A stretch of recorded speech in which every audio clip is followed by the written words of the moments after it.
Okay, so I think I'll get started. So today let's continue talking about this S-ARIMA model. Okay, yeah. So as the S-ARIMA model is, yeah, from my understanding, it's like more complicated than the standard ARIMA model because of this like seasonality stuff. It's really makes like all this graph and everything not looks that's nice. Okay, yeah, but anyway, let's talk about it. Okay, so yeah, so in last class we talked about like this the ACF and the PACF plot of this ARMA 011012 model. And in fact, like this kind of model is actually happens a lot like in real life data. Okay, so this is the data of the birth, I think, yeah, I think it's the birth for US surrounding baby boom. So this is the birth, yeah, so approximately from 940 to 9. Okay, so that's the birth data. So clearly you can see that this data has two things. The first is that it has a trend. Okay, so it has a increasing trend here, decreasing trend here, and possibly some like increasing right here. Okay, so definitely it's not a, it's definitely not constant. It has a trend.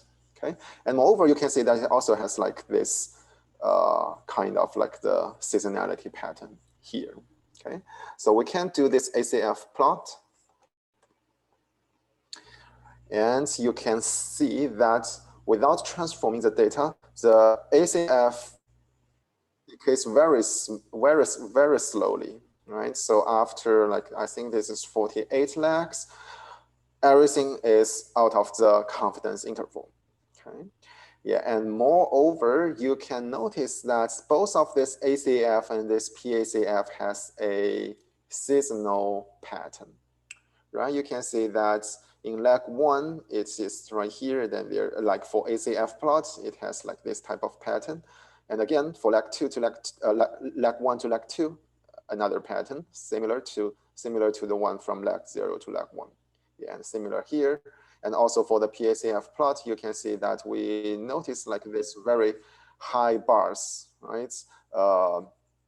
In like lag 12, lag 13, so lag 1, lag 2, lag 3, lag 4 here. Okay, so you can see this signaling pattern from the ACF and the PACF plot.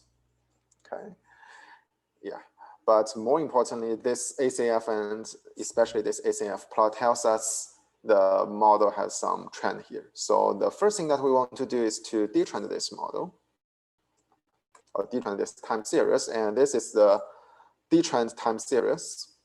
Okay, so you can see now everything looks much better. Like, I mean, especially like the trend looks much better. So there's basically like no trend here, and the mean is approximately 0, and it is constant. So now we have a model that does not, we have a time series that does not have a trend. Okay, and now let's redraw the ACF and the PACF plot of this detrended time series. Okay, and you can see that we pretty much get the ACF and the PACF plot similar to the ARMA 011012 model. Okay, so for the ACF plot, you can see we have large bars at lag 1. I mean, here this is actually lag 12. So lag 12, lag 11, lag 13, lag 24, lag 23, lag 25. Okay, so you have like this large bars in like every 12 months. Okay, and for the PACF plot, you can see that we have a large bar in lag number 11, and after bar number 12, the PACF are within this confidence interval. Okay, so these are the exactly, or not exactly, so pretty similar, the ACF and the PACF plot as our ARMA 011012 model. Okay, so as I mentioned in last class, there's no general rule for deciding the order of this multiplicative ARIMA model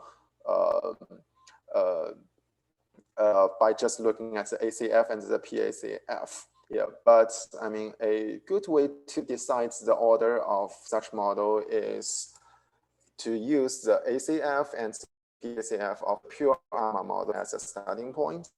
Okay, and another way to decide the order of the model is to try to memorize like the ACF and the PACF plot of this very standard multiplicative ARIMA model. Okay, so if you memorize that, okay, so if we have large legs of the ACF at leg 12, 11, 13, 24, 23, 25, okay, and if we have like very large legs as leg number 12, leg number 20, 11 for the PACF plot, then that's highly likely a ARMA 0, 1, 1, 0, 12 model. And that would also help you to decide the order of the multiplicative S-ARIMA model.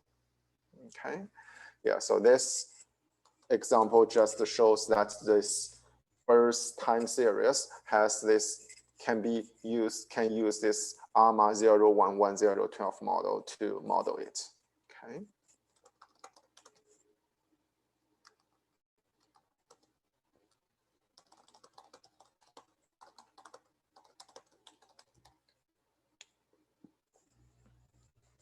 Okay. All right. So this example is just like a continuation of the last class ARMA multiplicative ARIMA model. Okay, so now we discussed like a lot. So right, so we discussed like the seasonality, we discussed the ARMA, and we discussed the trend. Okay, so the last thing that we will talk about is the trend in seasonal part. Okay, so what we usually discuss is that we find like the current period, say like time series or the observation is closely related to the previous period relation and it has a trend. But it is also possible that this trend also happens like in each seasonal period. Okay, so let's do this example. So this example is this example is the Hawaii quarterly occupation, hotel occupancy rate. Okay, so this is a plot. Okay, so again, a couple of things you can notice from this raw plot. You can see there's a trend here, increasing, decreasing trend. Obviously, it is not constant. And you can also see that there is some seasonal pattern here, right? I guess that like in the summer seasons, the occupy rate is higher, but in the winter seasons might be lower. I guess that's it.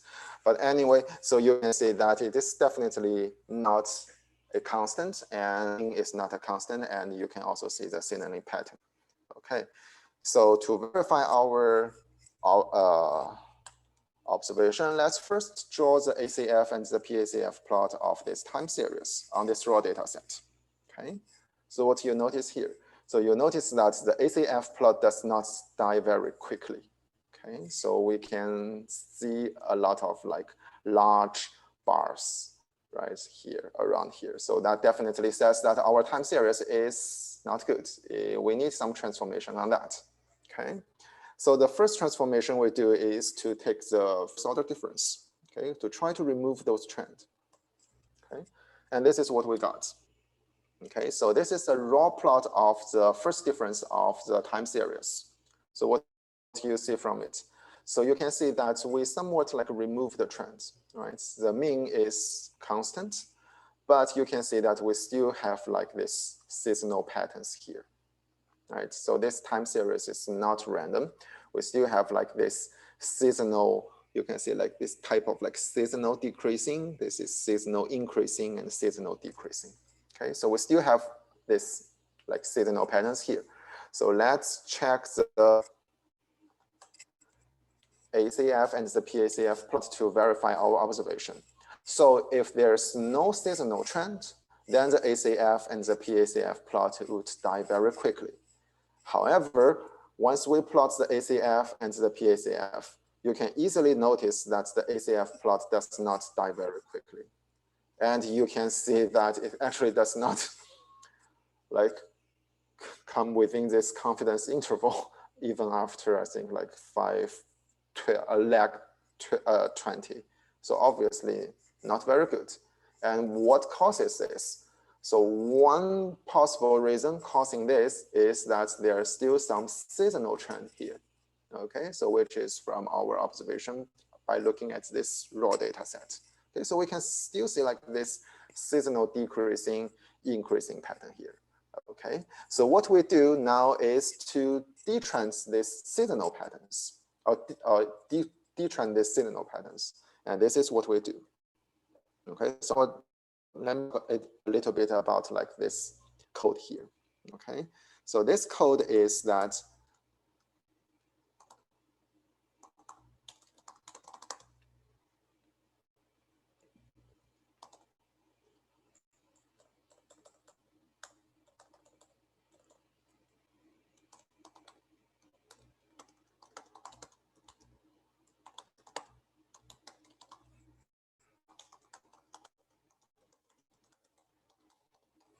so because our data is a quarterly data, so this seasonal part that we will look at is like order number 4 because it's a quarterly data. And to do this seasonal detrend, what we do is that we will use this code called like diff HOR, which is your time series 4. Okay, so this is a seasonal trend if your data is a quarterly data. And if your data is a monthly data, then it's going to be diff your time series and 12. Okay, that's equal to 4. Okay, to make it more clear. Okay.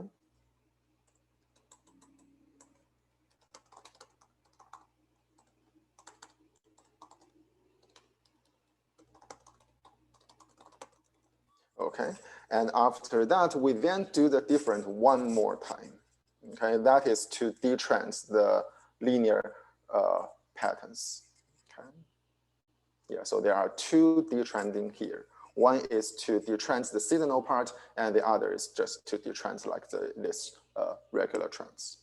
Okay, so if you want to do this detrend in your research, you will use this code. Okay, so 2 diff. Okay, now after we do the seasonal detrend and the regular detrend, and let's see what is the ACF and the PACF plot. Okay, so now this is the ACF and the PACF plot. So you can easily see that this ACF and this PACF plot are much, much better than the ACF and the PACF plot with the time series that do not do this seasonal detrend.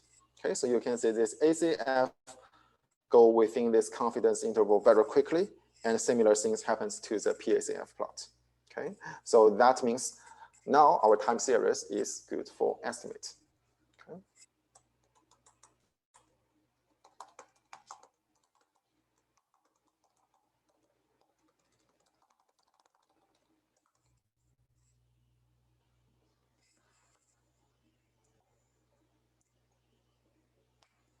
Okay, so any questions about this seasonal detrend?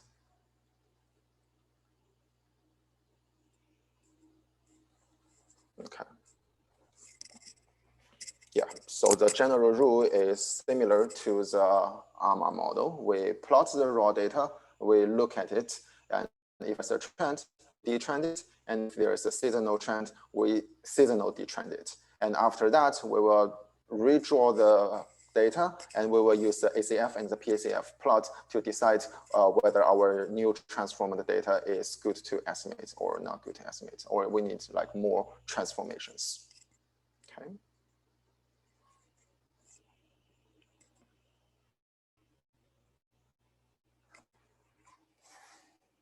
Okay, so now let me switch back to the whiteboard and touch a little bit more theory about this seasonal detrend.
Okay, so now let's talk a little bit more about the seasonal detrend.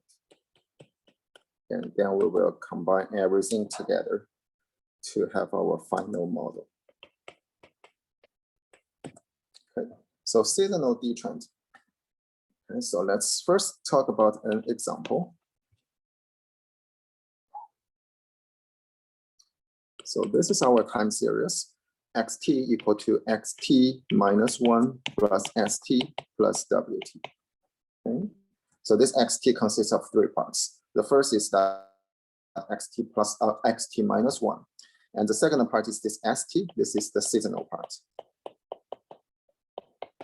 Okay, and we further assume that this seasonal part follows this process. So st is equal to st minus 4 plus vt.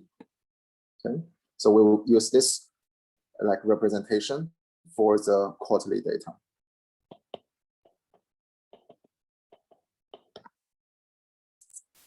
Okay, and this vt is white noise, and similarly, this wt is also white noise. Okay. Okay, so this example will illustrate that why we need both the regular detrend and the seasonal detrend. Okay, so let's first do that if we just do a regular detrend.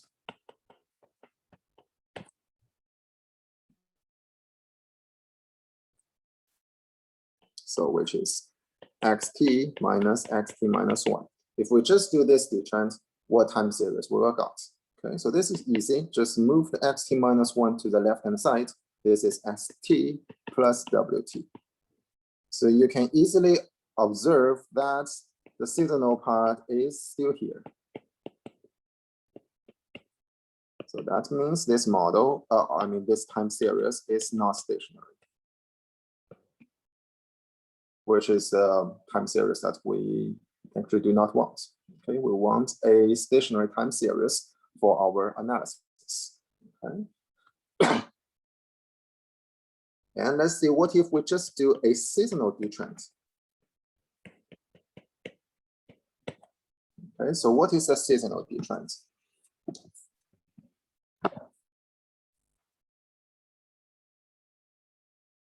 Okay, let's see. The seasonal detrend is that we will just use xt minus 4. Okay, so that's just the seasonal detrend. Okay, and let's see what would be this. Okay, so xt is equal to xt minus 1 plus st plus wt, and xt minus 4 is equal to xt minus 5 plus st minus 4 plus wt minus 4. Right? Okay. So then we use xt minus xt4, and we got is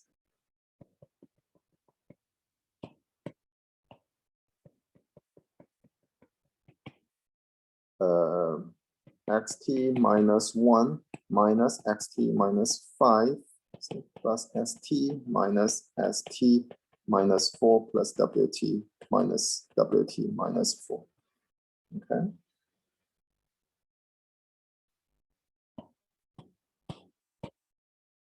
Okay, so that's what we got. Okay. So let's look at this more closely. So this is equal to xt minus 1 minus xt minus 5. And st minus 4 is vt plus wt minus 4. Okay. So these last 3 terms are white noise. Okay, vt, wt minus 4. Okay. So if these 2 terms are stationary, then we are good, right? Then that means the seasonal detrend fix this problem. Okay, so all we need to figure out is that whether xt minus 1 minus xt minus 5 is a stationary process or not stationary process. Okay. And to do this,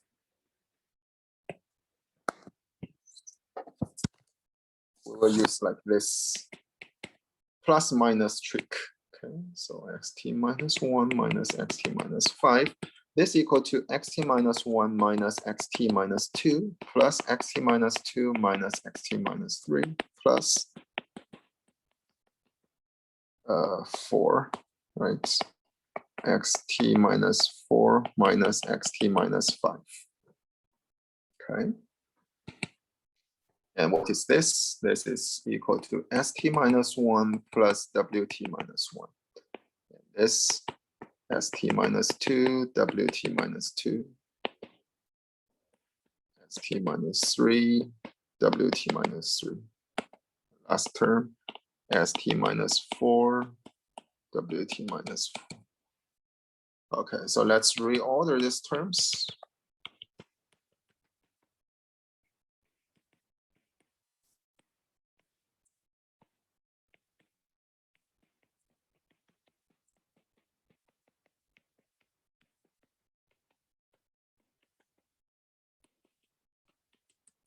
Okay, so let's reorder these terms.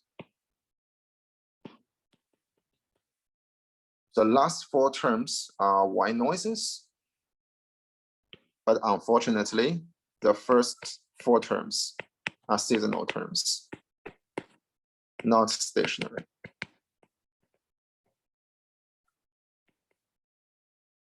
So that implies xt minus 5 is not stationary, and further implies that the seasonal D-trend is not enough for us to get a stationary time series.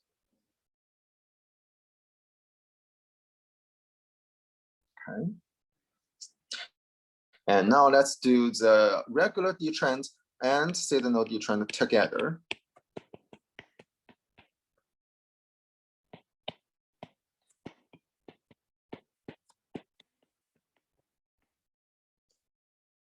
And see if this would help us to make a stationary process. Okay, so let's first do the regular D-trend. The regular D-trend is xt minus 1. This is equal to st plus wt. Okay, and based on this, let's do its seasonal D-trend. Okay, so the seasonal D-trend, so this is our new time series.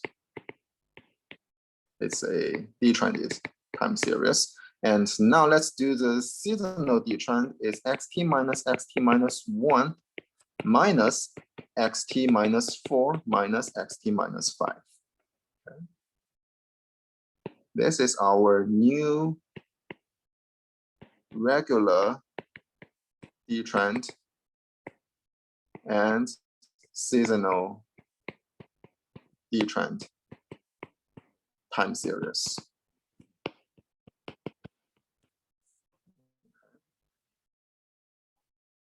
Yes, so make sure that you follow like the logic here. So we first do the first order difference, and xt minus 1 is our new time series. Then we do the seasonal D-trend again, and we do the seasonal D-trend on the first order difference. So the new time series is xt minus 1 minus xt minus 4 minus xt minus 5. Okay, so it's 2 difference. One is a regular difference, the other is a seasonal difference. Okay, and now you can easily see this is equal to st plus wt minus st minus 4 minus wt minus 4, right? And this will equal to vt plus wt minus wt minus 4. So everything here now is white noise. So that implies we have a stationary process, which is a thing that we want. Okay. Right, so let me go back. So in this type of like time series, it has a linear trend part, it has a seasonal part, and if that is the case, then you want to do both a regular D-trend and a seasonal D-trend. Okay.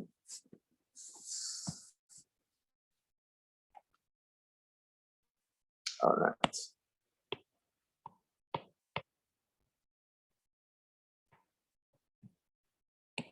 Okay. So now let's make these things more formal. Okay. So in general,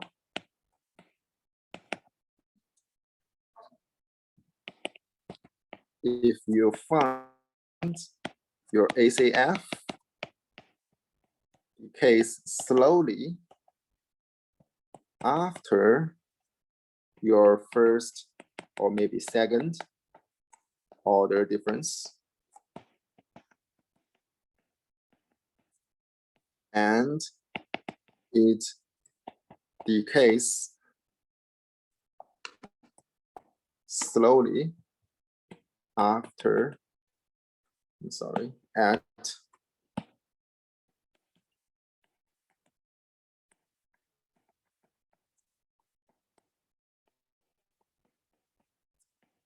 multiple season S.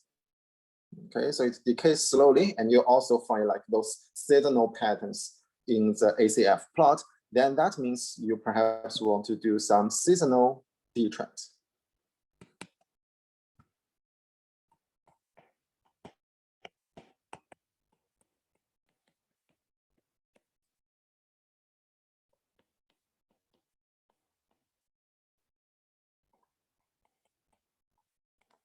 Okay. Yeah, and let's use this big delta as big D to denote this. Okay, so this is equal to 1 minus BS dxt. Okay, so for example, if S equal to 4, D equal to 1, then that is 1 minus B4 xt, which is xt minus 4. So this is a quarterly detrend.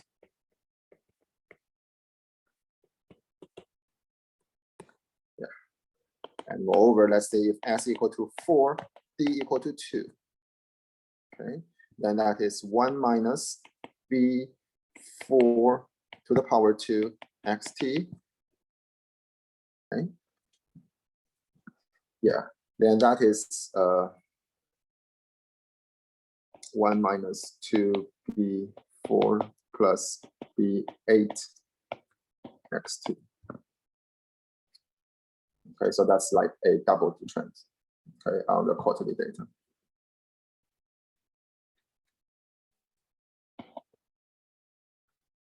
Let me write it out.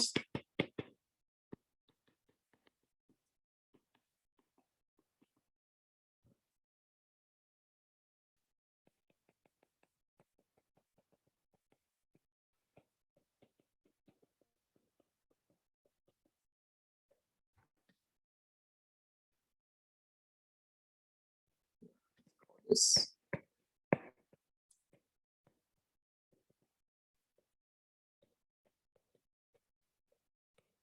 Okay. Or second order, I don't know.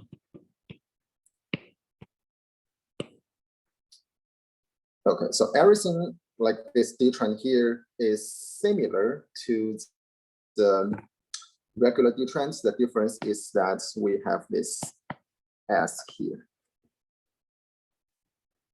This S here. Yeah, and I mean, you can easily see that this S actually makes things more complicated, especially for the calculation.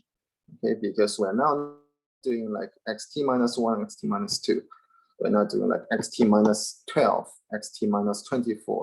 So all those calculations becomes complicated.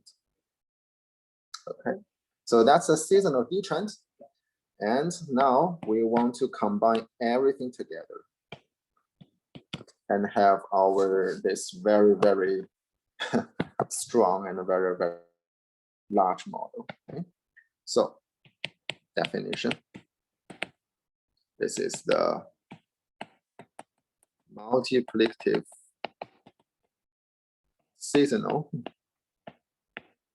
ARIMA model.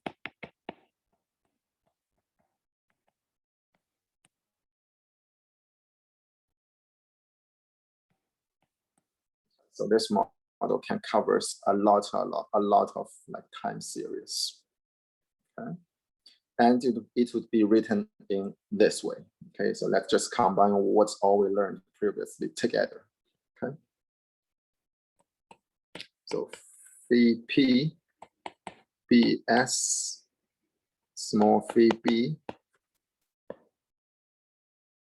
seasonal difference, regular difference on the time series. If there's a constant, that's fine. Let's just put alpha here.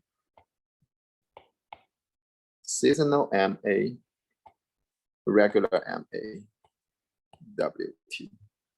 Okay, and where WT is the white noise. Okay, so in this model,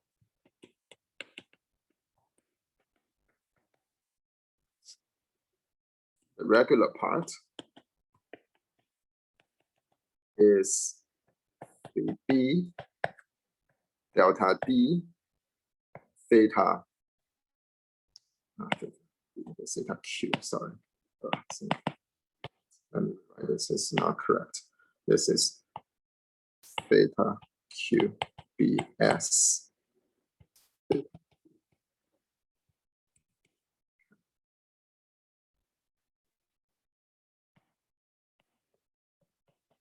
Okay, so that's the regular part and the seasonal part.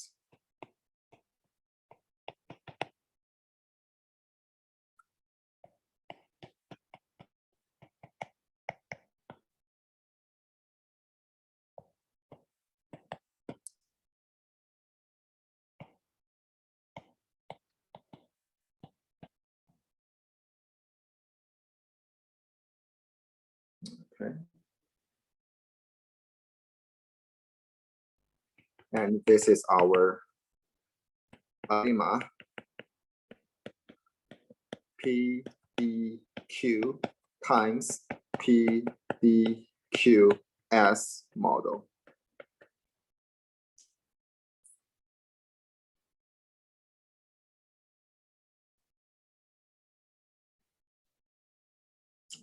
Okay. Yeah, I think at this point, everyone should be comfortable with this model. We just combine everything together. We know why this is a model. We know why we want to construct this model. We know like what is the properties of this model. We know in what cases this model is, causal. In what cases it is invertible. Yeah, we know all the theories behind this model, and we know how we can implement this model in R. Okay. Very good, I think. Okay, so just give you an example of this model.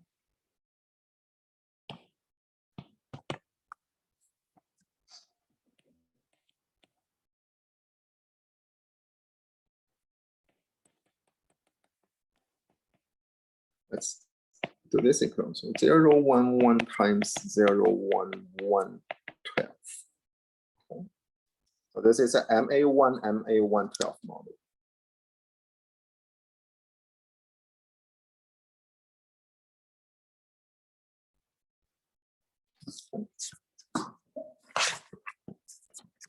So to make our life a little bit easier, let's just have this constant equal to 0. Okay.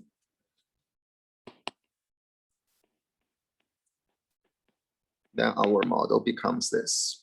Okay. Delta 12, 1. Okay. Delta 1 xt equal to theta B12 theta B WT. Okay. So that's our model. And we can further write this. Okay. So this is 1 minus B12. This is 1 minus B. This is xt, the same. And this part is 1 plus big theta B12.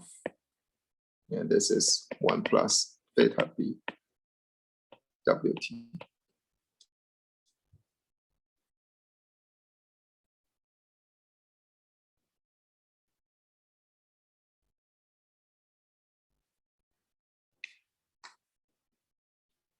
Okay. And now let's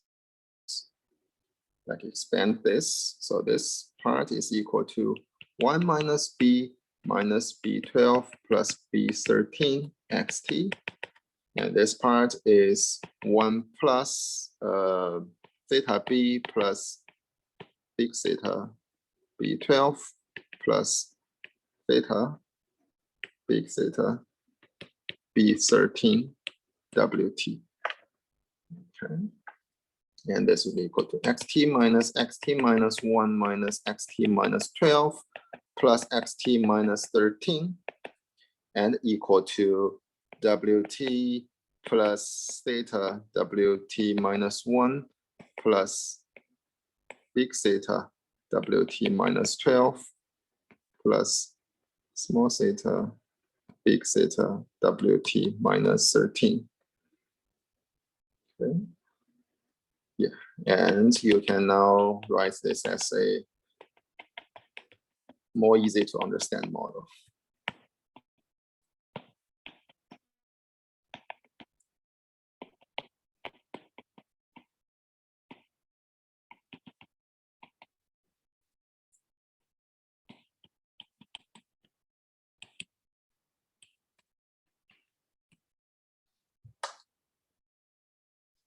Okay.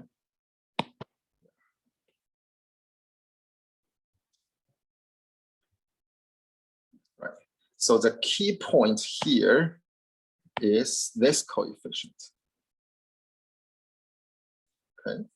So the coefficient of W minus 13, so it's this coefficient. This is equal to the coefficient of WT minus 1 times WT minus 12. Okay, so that means what? So that means the coefficient of WT minus 13 is actually not a random coefficient, right?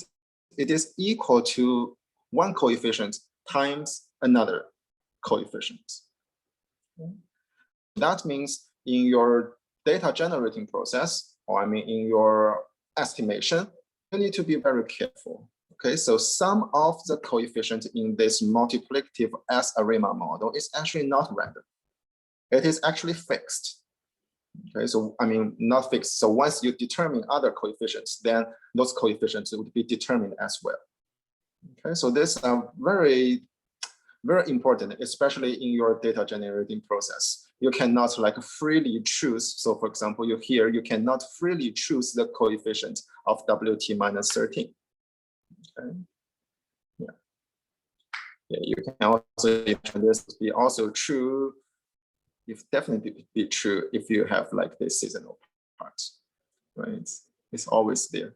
Okay. Yeah, but in the estimation of a real-time series, our package will take care of this for us. Okay, so it will take care of like this is basically like a restricted regression. So our R package will take care of this for us.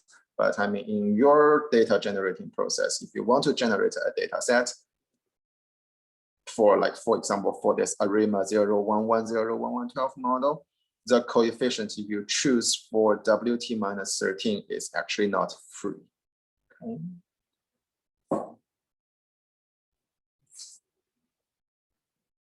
Okay.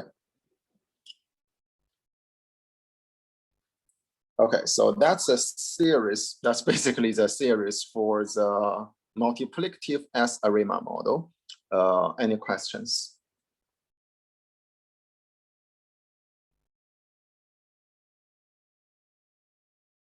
Okay, so if there's no question, I think I want to give you some examples in R.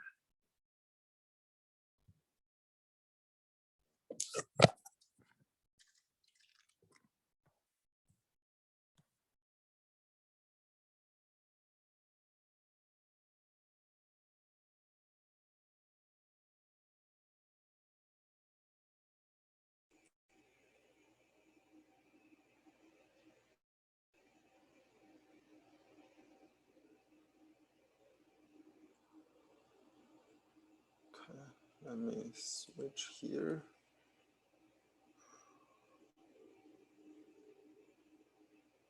Oops.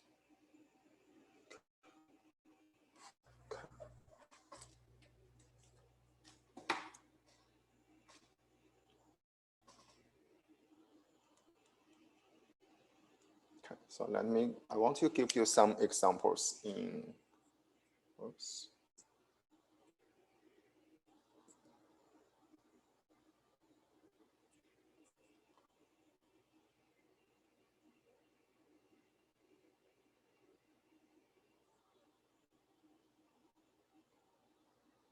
Okay, so these are some R examples. Okay, so as I said, like to use the ACF and the PACF plot to decide an S-ARIMA model is actually not easy. And one way that we can use is try to be familiar with the ACF and the PACF plot of those very standard S-ARIMA model. So in this example, I just give you those ACF and the PACF plots of those very useful or the S-ARIMA model that's used a lot. Okay, so the first model that I generate here is this 1, 0, 0, 1, 12 model. Okay. Yeah, so in this example, I just ignore the D-trend, but you can easily include the D-trend. Okay. All right, so this is a 1, 0, 0, 1, 12 model. And the coefficient I choose is everything is 0, and the number 12 coefficient for this MA part is 0.8. Okay, and I generate this model and plot the ACF and the PCF. Okay, right. So this left plot is the ACF plot, and this right plot is the PACF plot. Okay, so you can see for this ARMA 100112 model, the ACF, we can see that after lag number 12, the ACF cuts off. Okay, and we notice that there are some huge lags in lag number 12, lag number 11, lag number 13, and also lag number 1. Okay, it does not have like a lot of like seasonal patterns here. The seasonal pattern we see here is that it cuts off after lag number 12. That's for the ACF. And for how about for the PACF? So for the PACF, we can easily see like a lot of like those seasonal tails off, right? So here, like in lag 1, you can see a seasonal tail off. In lag 2, seasonal tail off. Lag 3, lag 4, you can also see this seasonal takeoff. And also you will notice that there are some large bars here. Say, for example, bar number 1, I think this is lag number 11, lag number 23, lag number 35. So you will also see like those large bars here, okay? Yeah, so those large lags like around the seasonals. Okay, so that's what we see from the PACF. But the difference between the PACF and the ACF, you can easily see that it is in the PACF, we see like those seasonal tails off, but in the ACF, we just see like a cutoff at lag number 12. Okay, and this is consistent with the ARMA 10 and S-ARIMA 0112. Okay. Yeah, so if you like apply the general rule of the ARMA PQ and S-ARMA PQ, you will see that this ACF and this PACF actually like captures those patterns. Okay, so this is a first example. Okay. Yeah, and this is the second example I want to do. So this is the ARMA 010112 model. Okay, yeah, so this is a model that I just give you, is example that I just give you. Okay, yeah, so in this example, the AR part is always 0, and for the MA part, so we have like, if you remember like the examples I give you, there are we have like lags at number 1, we have lags at number 12, and we have lags at number 13. And moreover, I mentioned that the coefficient of the lag at number 13 which is 0.4 here, is equal to the multiplication of the coefficient at leg number 1 and leg number 12. Okay, so this 0.4 is, again, it's not random. It's equal to 0.5 times 0.8. Okay, yeah, so in your data generating process, you should need to be very careful about this. So you need to first like write the model in a piece of paper and decide which coefficient is random and which coefficient is not random. Okay, so here you can see this 0.4 is not random. It's equal, it should be equal to 0.5 times 0.8. Okay, and for the MA legs that from leg 2 to leg 11, everything is 0. Okay, so that's the theta, that's the MA of this ARMA 010112 model. Okay, so I generate this, and the first task is that I want to check if this is a valid AR-MA model.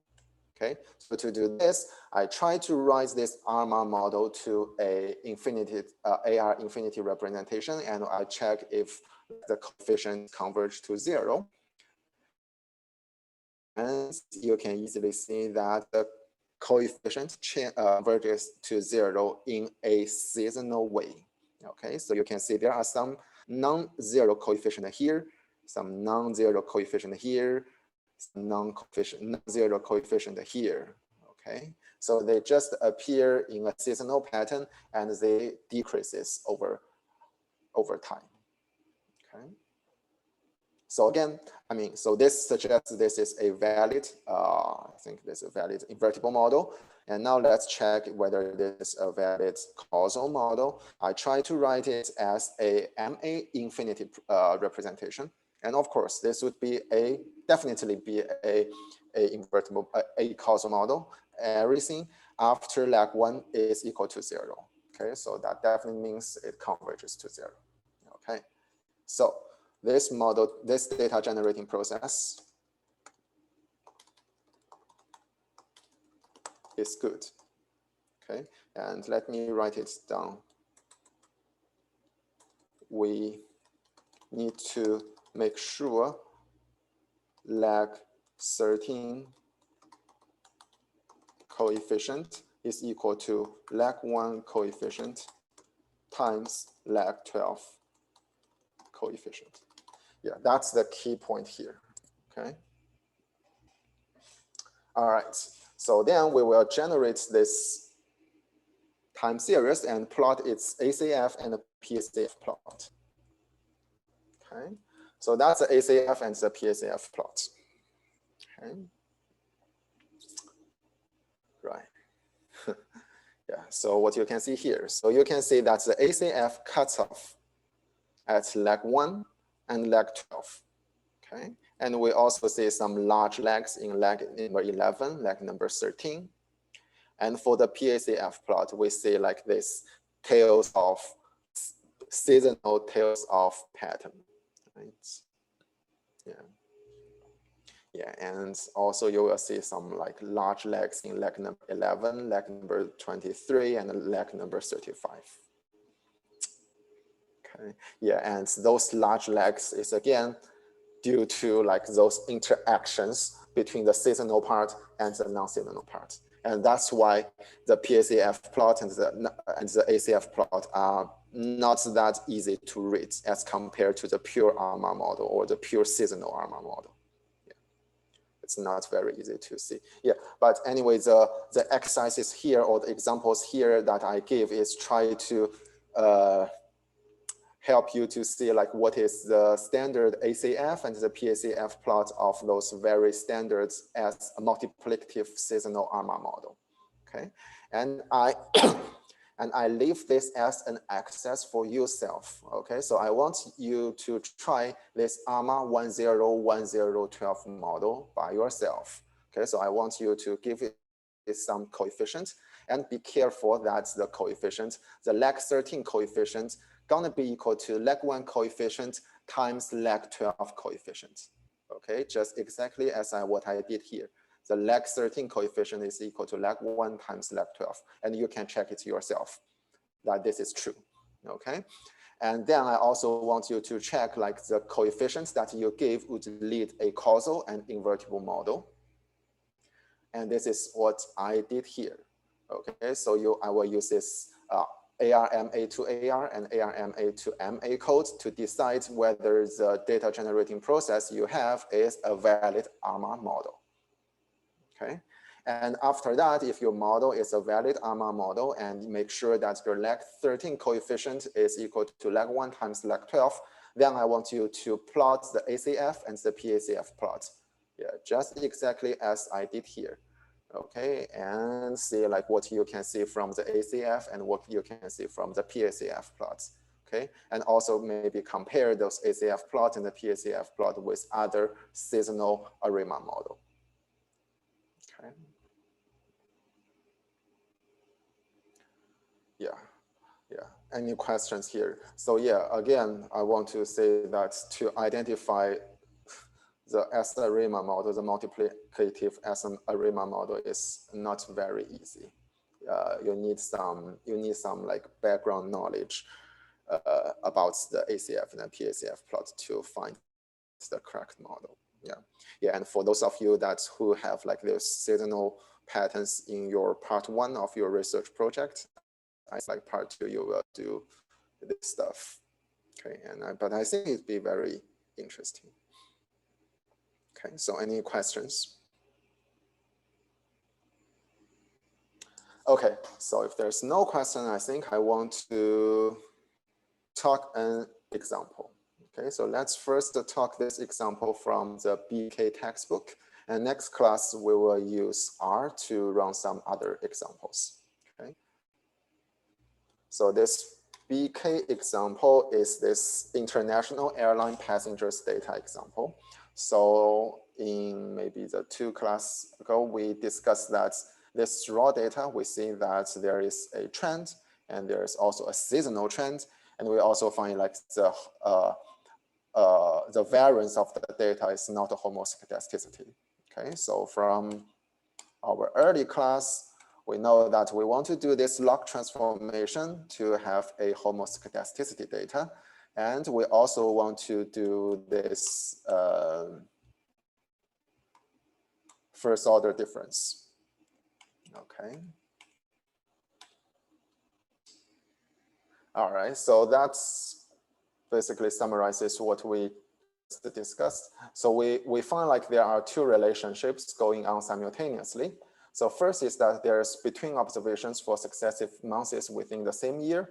And we also find there's between observations for the same months in successive years. Okay, so that means we essentially need to build 2 time series model. One is a regular time series model. The other is a seasonal time series model. Okay, so one for the relationship between successive months within the years. So that's a regular time series. That's a regular ARMA model. And the other is to link the same months in each years. Okay, so that's the seasonal ARIMA model. Okay, so having this in mind, let's first do some transformations and see like if our model, what's like types of like the D trend we need. Okay, so this first plot is the log passengers. Okay, the panel B is the difference of the log passengers. And this panel C is the seasonal difference. Okay, and this panel D is the seasonal difference plus the regular difference. Okay, so just by looking at this raw data, you can easily see that this panel A, this raw plot, this raw log plot is not good because there is a trend and there is some seasonal trend as well. Okay, and let's see how about like this first order difference. So you can see that the mean is now 0. However, you can still see like this seasonal trends here. So which is perhaps not good. And later we will use the ACF to verify this. And for this seasonal D trend, you can see that the mean is not a constant. Very easy to see, right? The mean is obviously not constant, right? The mean from this range is larger than the mean in this range. Okay, and finally, this is the first difference plus the seasonal difference. So we see that the mean is constant, and we do not see that seasonal trend, okay? But the problem here is also you can very easily see that the data is not homoscedasticity, right? The variance in this range is definitely larger than the variance in this range, okay? So that means what? That means the log transformation might not be appropriate. We might need some other transformations to get this homoscedasticity data. Yeah, but for this class, for this class, we will just use the log transformation. So we won't do other transformation, but I just want to point out that by looking at the panel D, the log transformation might not be enough. Okay, and let's use the ACF plot to verify our observations. So you can see the ACF for panel A, definitely not good, right? And the ACF for panel D, clearly you can see like those seasonal large ACFs, right? And for panel C, again, you can see this is not good. It decays to 0 very slowly. Yeah, and however, for panel D, you can see the ACF plus looks much, much better. So all this ACF plus decays quickly to 0, even though we still have some like large ACF flags. Yeah, again, that might be due to the log transformation is not enough. Okay, but anyway, just by looking at these 4 plots, you can easily decide that this seasonal difference plus the regular difference is the transformation that we want to do on our data. Okay. Okay, yeah, I think this is essentially what I just discussed. And now let's decide which model we want to use. Okay, so we know that we have like 2 time series here. We have a regular time series, we have a seasonal time series. The question is that which order we want to choose. So we will use the ACF and the PACF plot as a guidance for us to choose. Okay, so this is the ACF and this is a PACF plot. So you can see that if we just run this ACF and this PACF plots on a random data set, it's usually not that easy to see like which ARIMA model we want to use. Okay, so again, two starting points that you can use. First is that you will use the strategies, the general for the pure ARIMA model and the pure S-ARIMA model to decide the orders of your model as a starting point. That's number 1. And number 2 is that you will compare like this ACF plot and the PACF plot with those very standard S-ARIMA model and see if any of these plots are similar and decide your starting point.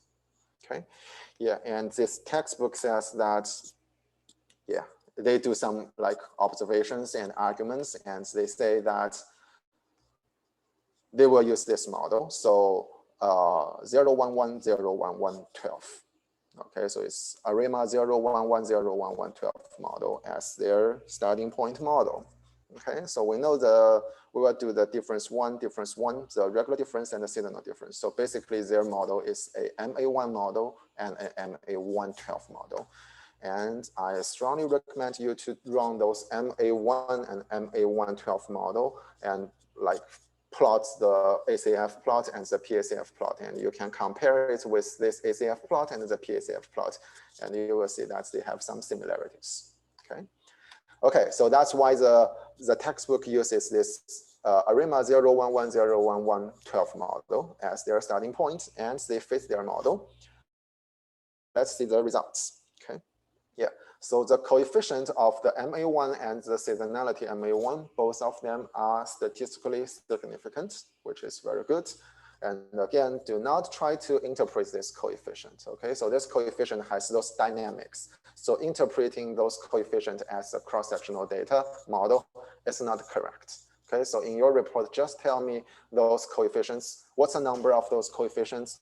What's the standard error? Are they statistically significant? That's all I want to know, okay? And this, we can also check like the LB statistics. So you can see like all the p-values are larger than 0.5. So that means that this model is a good model. We do not have reasons to reject it, okay? Yeah, and this again, like more residual plot analysis. So this is ACF and the PACF plots of the residuals after we fitting this seasonal ARIMA model. Okay, and you can see everything looks good, right? So all the legs are within this confidence intervals. Okay, yeah, and moreover, it also gives us some like further residual analysis check. This is a normal plot, which is good. The histogram plot, which looks very similar to a normal distribution, which is also very good. The residual versus the fitted, the residuals versus the fitted values looks pretty random, and the residual versus the order of the data. And as you can see, it has some like heteroscedasticity here. This is consistent with our like early observations. So we still cannot get rid of this heteroscedasticity. That might be because the log transformation is not enough, but for now, let's just forget about it and just think that this is an acceptable residual plot. Yeah. Okay, and yeah, and this textbook do more like residual analysis and just try to argue that this is a good model, and it says that, we cannot do a perfect job. Yeah, that's always true. So yeah, just try to find the best model. It's like perfection is an unrealistic goal. Okay. Yeah, and more formal residual tests lead us to believe that the log transformation and this ARIMA 0110112 model provide a fairly useful description of the dynamics in the data. Okay.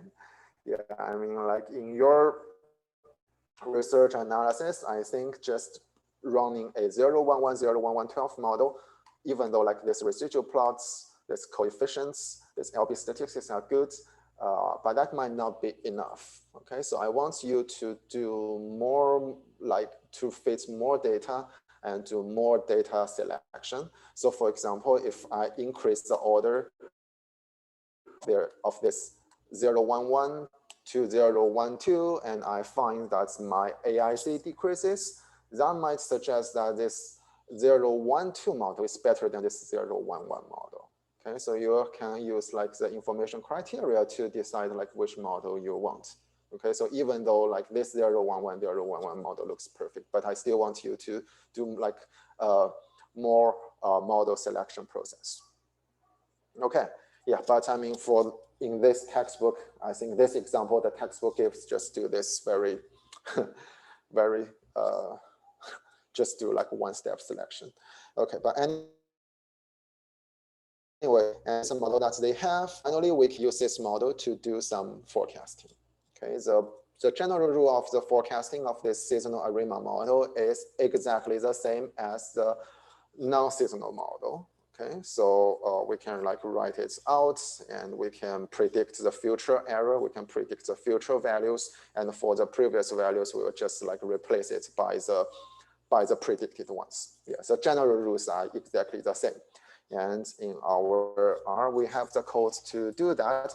And this is the forecast that the textbook does. So it uses the data from 1949 to December 1959 to predict the time series in year 1960.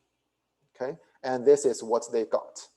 Okay, so this square are the actual observations. I'm sorry, these circles are the actual observations, and this square are the forecast. Okay, so you can see that the actual data and the forecast data are pretty close. And more importantly, the actual data, the forecast data are within this confidence interval. Okay, so this is upper bound and this is a lower bound. Okay, so it is within this confidence interval, which is good. Yeah, but let me point out, this is not surprising, and you should get this answer. The reason is that I think this is somewhat like a cheating, because the reason is that you use the data from 1949 to 1960 to fit the model, right? And then you use the data from 1949 to 1959 to predict the data in 1960. So obviously it should fit very well, right? because you already like use the 9060 data to fit your model. If you get rid of this 9060 model, just use the 9049 to 9059 data to fit the model, and you use like that model to predict the data in 9060. I highly suspect that you can get like this very nice prediction. Okay, the reason, again, let me go over this again. So if you use the data from 9049 to 9060 to fit the model, and then you use the data from 9049 to 9059 to predict the data in 9060, you will definitely get a very good prediction.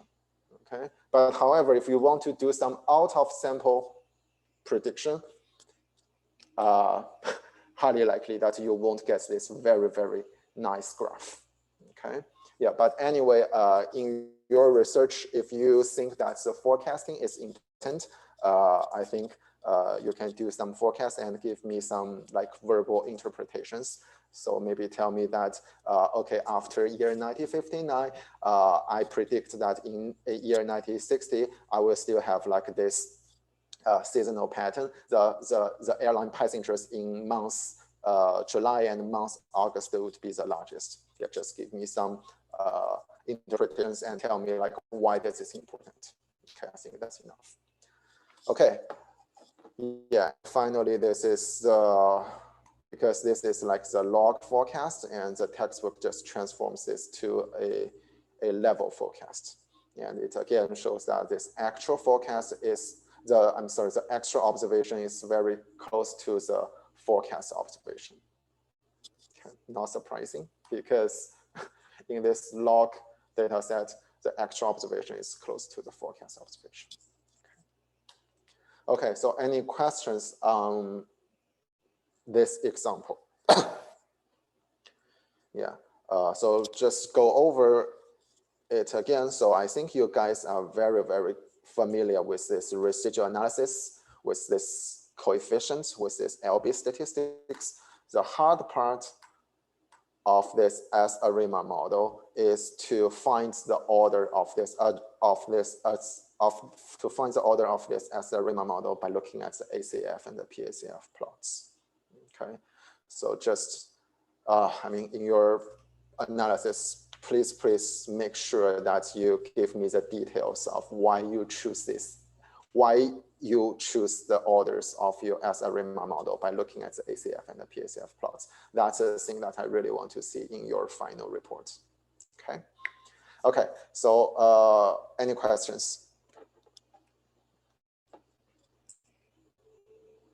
Okay, so if there's no questions, I think that's it for today's class. And next class, I will give you more examples in R, and we can discuss more. Okay, so thank you.